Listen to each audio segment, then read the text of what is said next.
Kamusta po kayo? Bago po ang lahat, first things first.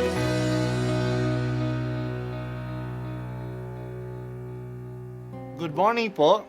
Sinisimulan po natin ngayon ang first things first. At dito po, tinatalakay natin sa unang bahagi ng umaga natin ay ang first readings na binabasa po sa banal na misa. Ito pong tinatalakay natin kasi madalas po kasi marami na tayong alam tungkol sa gospel readings. Pero konti po ang nagsasalita sa first readings. Pero ang first readings, bahagi din po yan ng Biblia, ng banal na kasulatan.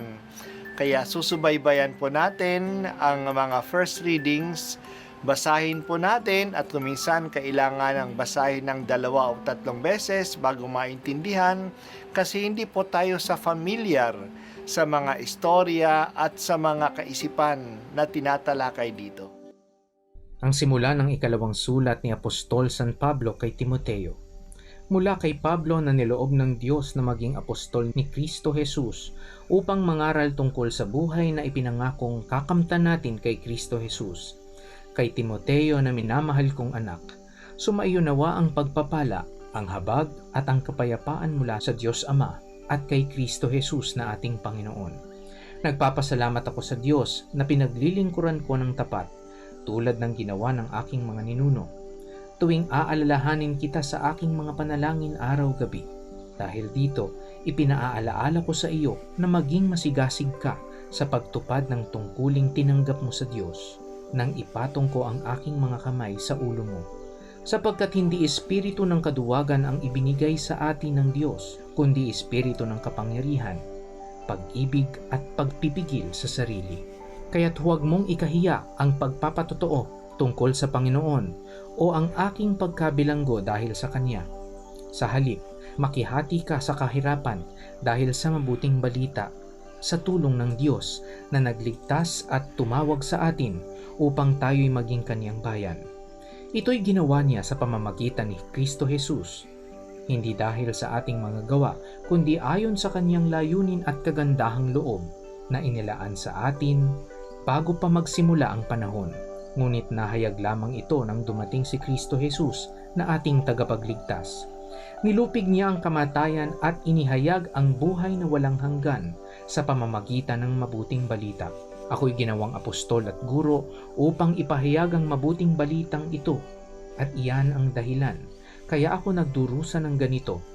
Gayunmay, hindi ko ikinakahiya ang nangyayaring ito sa akin, sapagkat lubos kong nakikilala ang aking pinananaligan at natitiyak kong maiaangat Niya hanggang sa huling araw ang ipinagkatiwala ko sa Kanya. Ang salita ng Diyos. Salamat sa Diyos. Si Timoteo ay parang anak na ni Pablo. Binata pa siya nung siya ay kinuha na ni Pablo sa Listra upang maging kasama niya.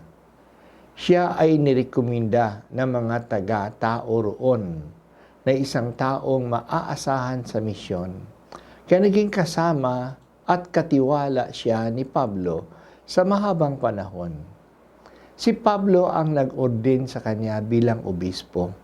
Yan ang tinutukoy ng pagpatong ng kanyang kamay sa kanyang ulo. Ipinagkatiwala sa kanya na mamahala sa simbahan sa Efeso kahit na bata pa siya.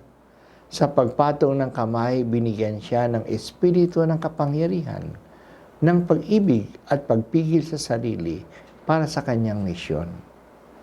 Nung sinulat ang liham na ito, maaaring si Pablo ay nasa bilangguan. Siguro sa pagkabilanggo niya sa Roma. Sabi ni Pablo na huwag niyang ikahiya ang pagpapatotoo tungkol kay Jesus at ang kanyang pagkabilanggo. Si Pablo mismo ay hindi nahihiya sa pagkabilanggo sa kanya kasi mas lalong lumalakas ang kanyang pananalig sa Diyos dahil sa karanasang ito. Hinikayat ni Pablo si Timoteo na makihati sa kahirapan dahil sa mabuting balita.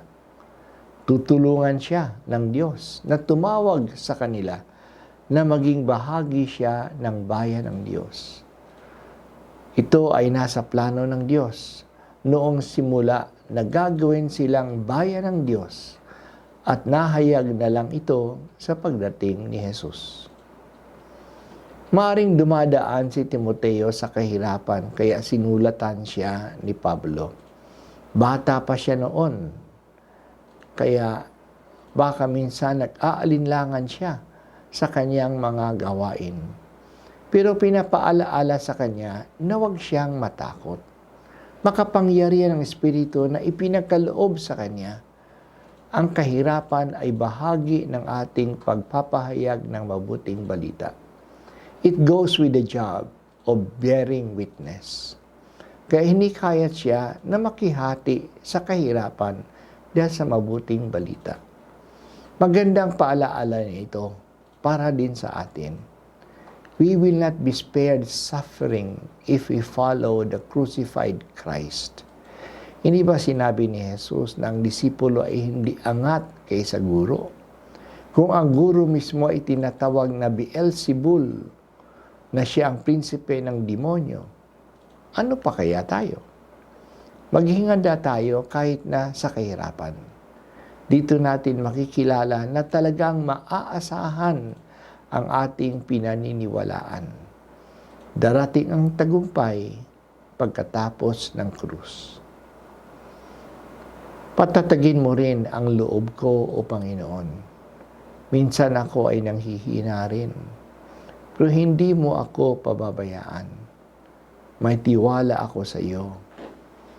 Makita ko sana ang isang karangalan ang makiisa sa kahirapan mo, O Panginoon.